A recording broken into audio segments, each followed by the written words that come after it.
On ouvre la parole de Dieu dans le deuxième livre des Rois, au chapitre 4 et au verset 32. 2 Rois 4, verset 32. 2 Rois 4, verset 32. Et on salue aussi nos frères et sœurs qui sont sur Zoom, qui suivent aussi le culte. 2 Rois 4, verset 32 à 35. On continue ce qu'on a commencé dimanche dernier. Je relis juste un court passage. Quand Élisée arriva à la maison, le petit garçon était mort, étendu sur le lit. Élisée entra, ferma la porte sur eux deux et pria l'Éternel. Il monta sur le lit et se plaça sur l'enfant. Il appliqua sa bouche sur sa bouche, ses yeux sur ses yeux, ses mains sur ses mains. Comme il restait ainsi étendu sur lui, le corps de l'enfant commença à se réchauffer. Le prophète se releva, marcha de long en large dans la chambre, puis s'étendit de nouveau sur l'enfant. Soudain, le petit garçon éternua 7 fois et rouvrit les yeux. Élisée appela Géasi, son serviteur, et lui dit « Va chercher cette Sunamite. » Géasi l'appela et elle vint vers Élisée qui lui dit « Voici ton fils, reprends-le. » Elle s'avança, se jeta à ses pieds et se prosterna jusqu'à terre. Puis elle prit son fils dans ses bras et sortit de la pièce. Amen. Waouh, quel miracle! Une résurrection. Une résurrection. Et déjà dimanche dernier, j'avais pris ce passage pour introduire un des noms de Jésus, comme on le vit en ce moment ensemble. On partage les différents noms de Jésus, plus de 100 noms et titres qui sont donnés à Jésus dans la Bible pour le décrire tellement il est merveilleux, tellement il est tout. Amen. Et le nom de Jésus sur lequel nous nous sommes arrêtés, c'est le nom bien sûr du prophète. Le prophète, Jésus a été ce prophète par excellence, le messager, le porte-parole de Dieu. Et Jésus, ayant plus qu'un message à dire, il a été lui-même le message dans toute son œuvre, dans toute son attitude dirigée par l'amour, par la compassion des hommes perdus dans leur ignorance. Lui qui est la parole faite chair, lui qui est le Verbe incarné de Dieu.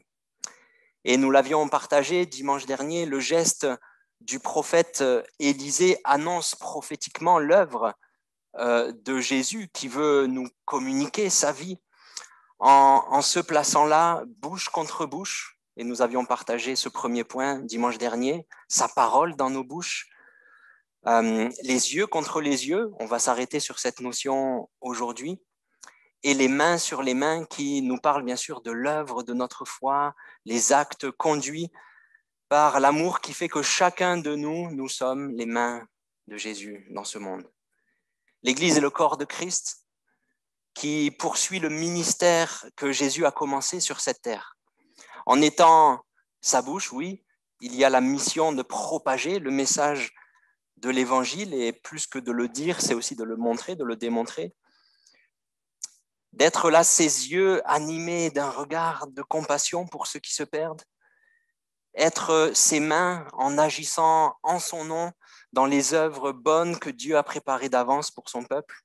Ceci, bien sûr, par le Saint-Esprit qui nous est donné, qui nous remplit, qui nous comble, qui nous revêt, qui nous recouvre, tout comme le prophète Élisée a recouvert l'enfant pour qu'il retrouve la vie. Le Saint-Esprit qui nous communique des capacités surnaturelles afin que nous ne soyons pas dépourvus, mais que nous soyons réellement équipés pour faire la volonté de Dieu et porter un fruit qui demeure. Les yeux, le regard, on va le partager aujourd'hui, la vision, voir comme Dieu voit. Je crois que c'est essentiel pour nous, n'est-ce pas? Comment être la bouche et les mains de Jésus si ce n'est pas motivé par le regard de ce que nous voyons, motivé par le regard divin. Alors, bien sûr, nous prenons exemple et notre exemple suprême, c'est Jésus lui-même. Je ne sais pas si vous avez remarqué dans les évangiles, mais combien de fois il est dit que Jésus a vu. Jésus a vu. Jésus, en voyant les foules, était ému de compassion. Matthieu 9, 36, en voyant les foules, il fut ému de compassion pour elles parce qu'ils étaient lasses et dispersés comme des brebis qui n'ont pas de berger. Jésus a vu la perdition des hommes sans lui, ou alors qui étaient sous le carcan d'une religion qui n'était que sur la forme extérieure, mais qui ne venait pas atteindre le cœur. Jésus est notre exemple car il avait un regard plein de compassion aussi pour les affligés. On voit que dans Jean 5, verset 6, quand Jésus rencontre cet homme qui était malade depuis 38 ans, vous savez, cet homme qui se tenait près de la piscine où apparemment il y avait un ange qui venait, il y avait un miracle. Jésus, Jean 5, verset 6, l'ayant vu couché et sachant qu'il était malade depuis longtemps, lui dit, veux-tu être guéri? Jésus l'a vu couché. Jésus a vu, Jésus savait qu'il était là depuis longtemps, dans sa souffrance, dans sa maladie, et qu'il n'avait l'aide de personne pour se jeter dans cette fameuse piscine, qu'il était seul et abandonné. Le regard de Jésus, quand Jésus vient aux yeux des hommes 4 jours trop tard, mais quand il vient au bon moment pour lui, quand Lazare est mort et qu'il rencontre Marthe et Marie, Jésus, la voyant pleurer, il est question de Marie, Jésus, la voyant pleurer, elle et les Juifs qui étaient venus avec elle, Jésus frémit en son esprit et fut tout ému. La compassion de Jésus pour les affligés. La compassion de Jésus aussi pour ceux qui souffrent en silence, ceux peut-être qui se cachent des autres, ceux qui sont rejetés. On a l'exemple de Zachée. Luc 19, verset 5, lorsque Jésus fut arrivé à cet endroit, il leva les yeux. Zachée s'était caché dans le sycomore. Et lui dit, Zachée, à toi de descendre, car il faut que je demeure aujourd'hui dans ta maison. Jésus a posé son regard sur Zachée. Certes, Zachée était rejeté parce que quelque part, il le méritait. Il avait volé les gens et il était détesté. Mais il en souffrait. Parce que peut-être ce vol qui était plus fort que lui, ce désir de s'enrichir qui était plus fort que lui, l'a conduit dans une situation où il était totalement rejeté des autres. Et Zachée était en souffrance et Jésus a vu cette souffrance. Et Jésus a vu le désir de Zachée de le rencontrer. Et la bonne nouvelle pour nous, c'est que ce même regard du Seigneur est sur nos vies. Un regard de compassion, un regard d'amour, un regard de grâce.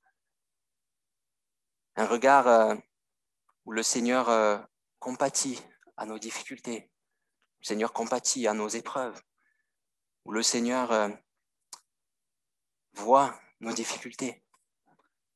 Il sait par quel chemin on passe et son regard est sur nous pour nous soutenir, pour nous renouveler, nous fortifier. Les yeux de l'Éternel regardent vers les justes et ses oreilles sont ouvertes à leurs cris. Psaume 34, verset 15.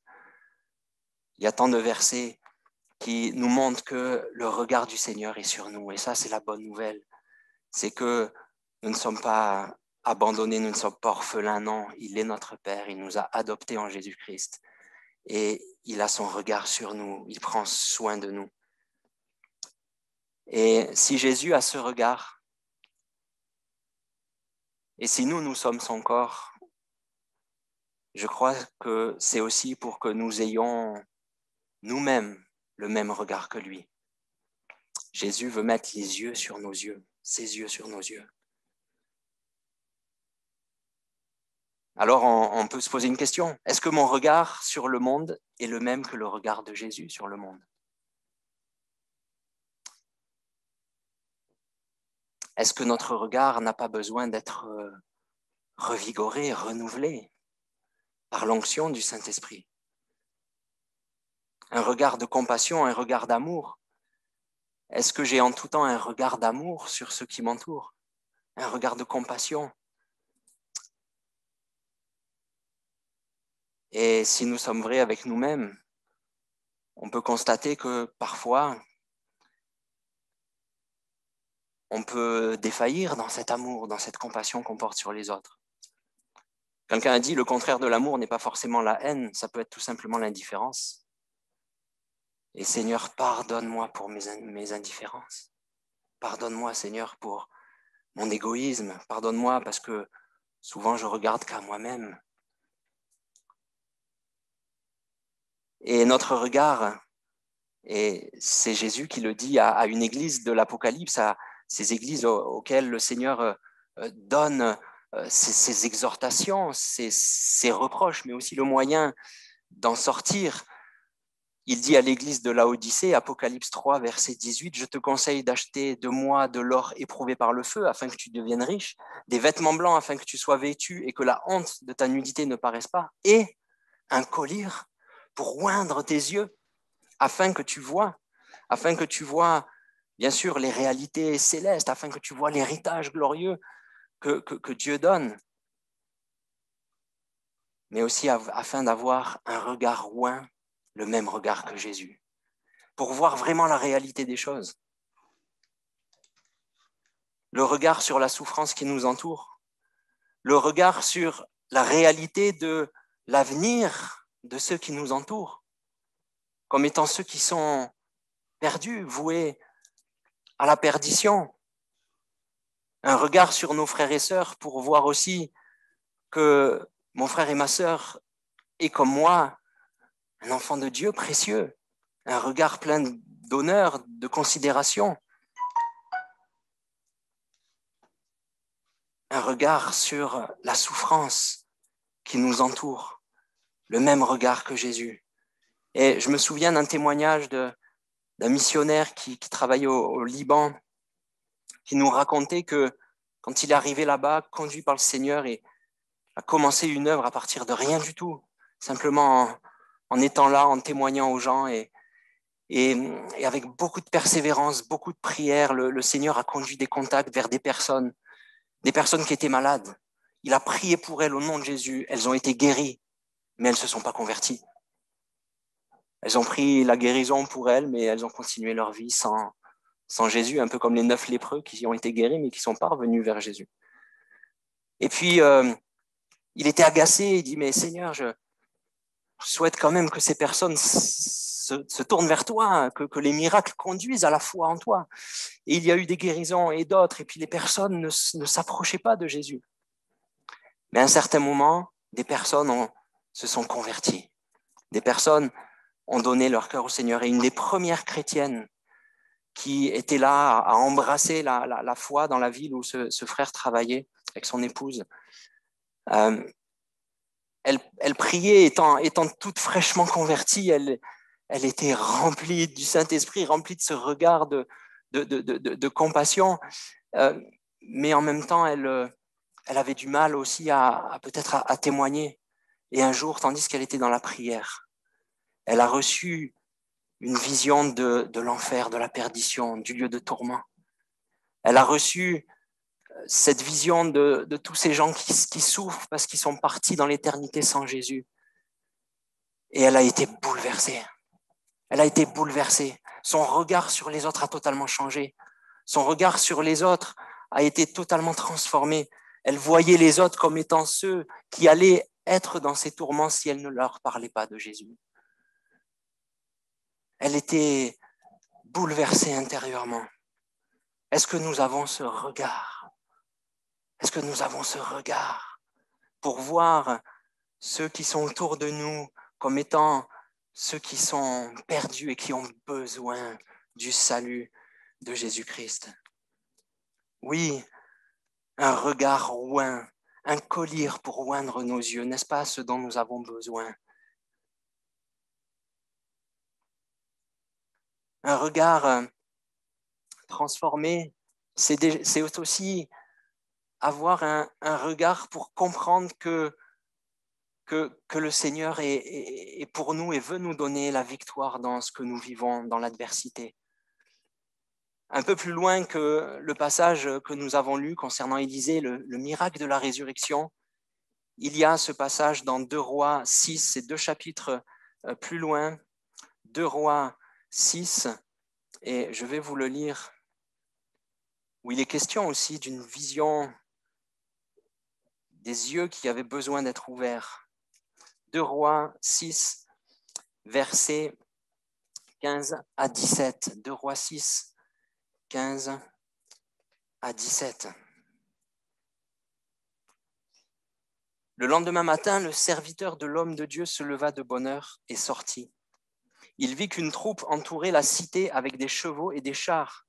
Le serviteur dit à son maître, c'est-à-dire au prophète, « Ah, mon Seigneur, qu'allons-nous faire ?» Élisée répondit, « N'aie pas peur, car ceux qui sont avec nous sont plus nombreux qu'eux. » Puis il pria, « Éternel, je t'en prie, ouvre-lui les yeux pour qu'il voie. » L'Éternel ouvrit les yeux du serviteur qui vit la montagne pleine de chevaux et de chars de feu autour d'Élisée. Ce serviteur avait besoin d'un regard qui soit ouvert sur les réalités célestes, sur la réalité que l'armée de Dieu est plus nombreuse que les ennemis d'Israël. Et on voit cet épisode, on voit Élisée plein de confiance, qui est conscient de tout cela, c'est le prophète, c'est l'homme de Dieu, qui a à ce moment-là une onction particulière sur sa vie, mais son serviteur ne voit pas cela. Et le prophète lui dit, ne t'inquiète pas, ceux qui sont pour nous sont plus nombreux que ceux qui sont contre nous. Et il prie le Seigneur, ouvre-lui les yeux, pour qu'il voie que l'Éternel est notre victoire, pour qu'il voie que l'Éternel est là et veut nous assurer la victoire. Et l'apôtre Paul, dans la lettre aux Éphésiens, fait une prière un peu semblable.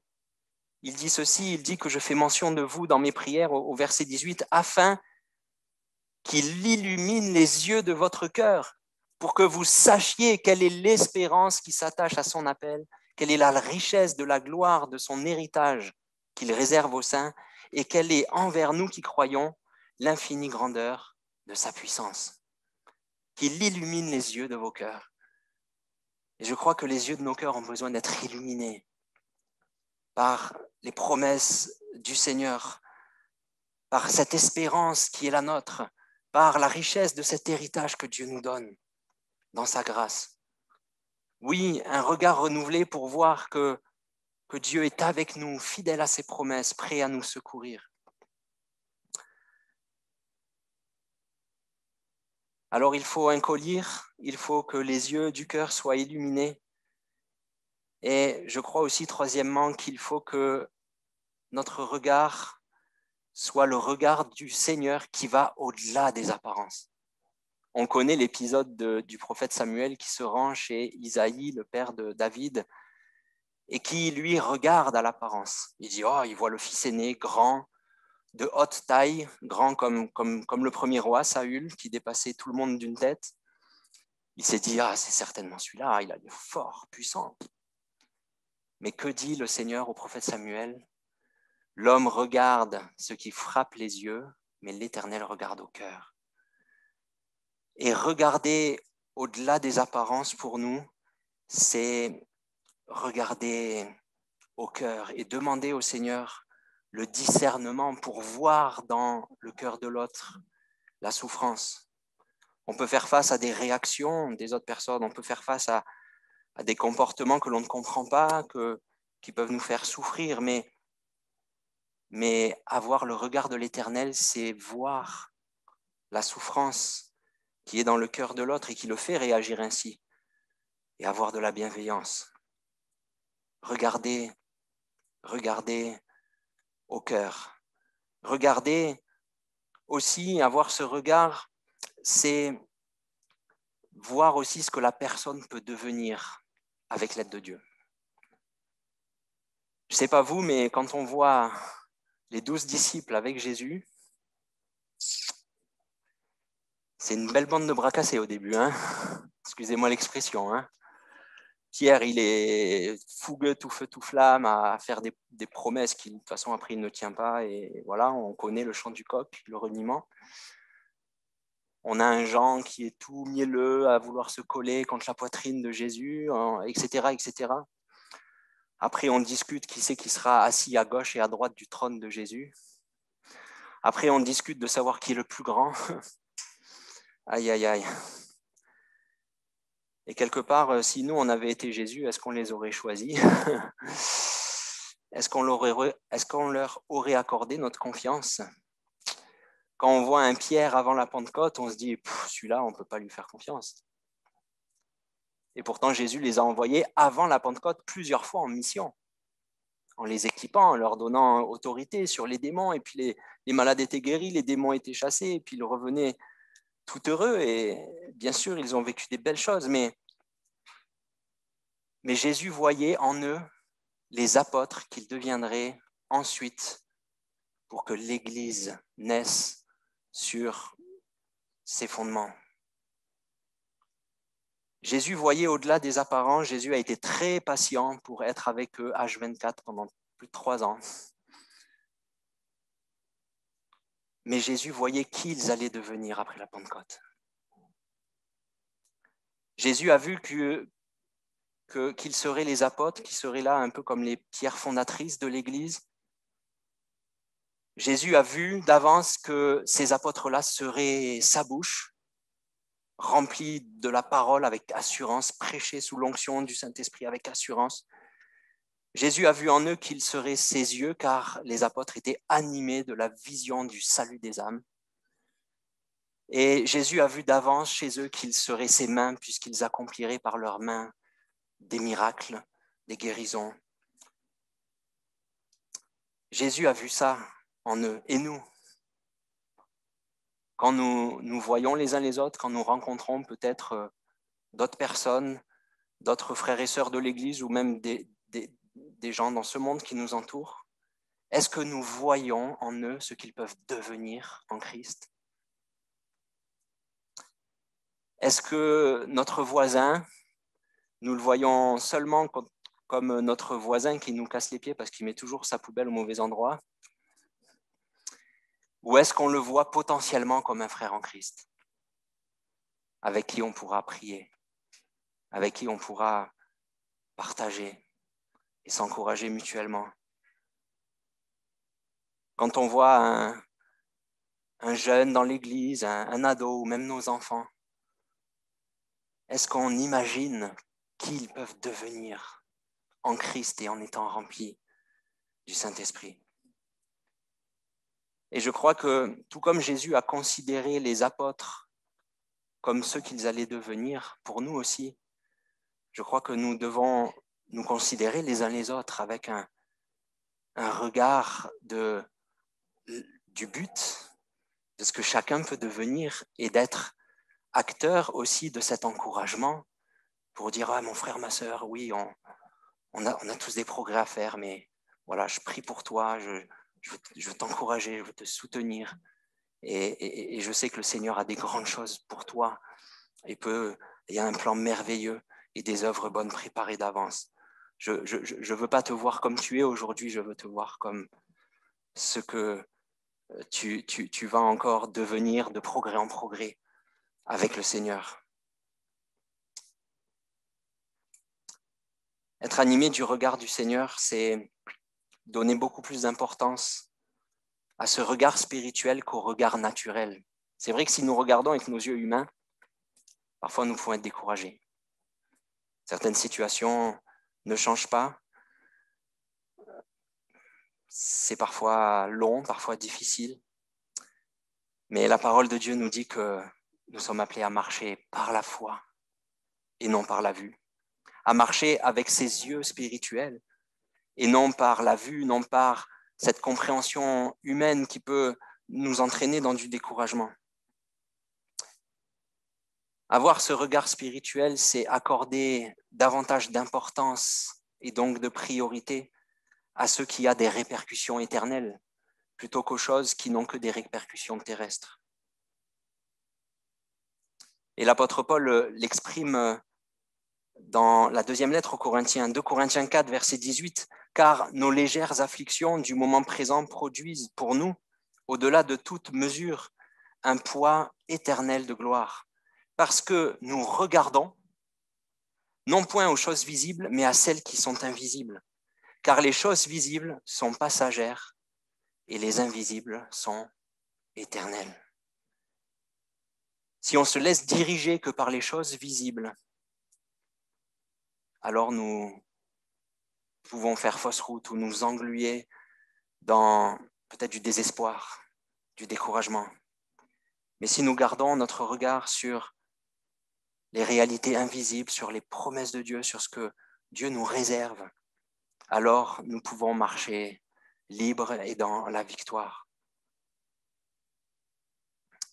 Oui, avoir ce regard, ce même regard que Jésus avait, regard de compassion sur les foules, sur ceux qui se perdent autour de nous, passe aussi, et on l'a déjà partagé la dernière fois, passe aussi par la souffrance. Aimer implique toujours une part de souffrance, n'est-ce pas? Jésus a aimé, et pourtant il a été rejeté, il a été incompris. Jésus a aimé, il a accepté de souffrir. Devant l'injustice, il n'a pas ouvert la bouche. D'ailleurs, la compassion, ça veut dire quoi? Ça veut dire souffrir avec. Et compatir, c'est souffrir avec celui qui souffre. Comme la Bible dit, réjouissez-vous avec ceux qui se réjouissent et pleurez avec ceux qui pleurent.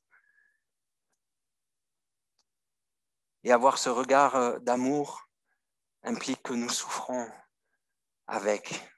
Nous souffrons avec. Alors, mon frère, ma sœur, j'ai cette question et je me la pose à moi aussi, bien entendu, conscient des grands progrès que j'ai à faire, bien entendu. Est-ce que notre cri, est-ce que notre prière, c'est « Seigneur, donne-moi ton regard. Seigneur, je veux être animé de ce regard de compassion. Je veux être animé de ce regard d'amour, ce regard qui me pousse à tendre la main à l'autre. Non pas à le juger, non pas à le mépriser ou même à l'ignorer comme ça a pu être le cas dans ce chemin sur Jéricho quand cet homme a été victime des brigands, a été laissé là comme mort et des personnes sont passées à côté et l'ont ignoré. Et dire Seigneur, pardonne-moi pour mon indifférence, pardonne-moi, car parfois j'ai ignoré la souffrance de l'autre. Je n'avais peut-être pas la force de moi-même porter la souffrance avec l'autre. Alors Seigneur, guéris mon cœur et permets-moi d'être animé de ton regard. Seigneur, donne-moi ce regard de compassion. Donne-moi ce regard d'amour afin que j'aille vers mon prochain pour le secourir.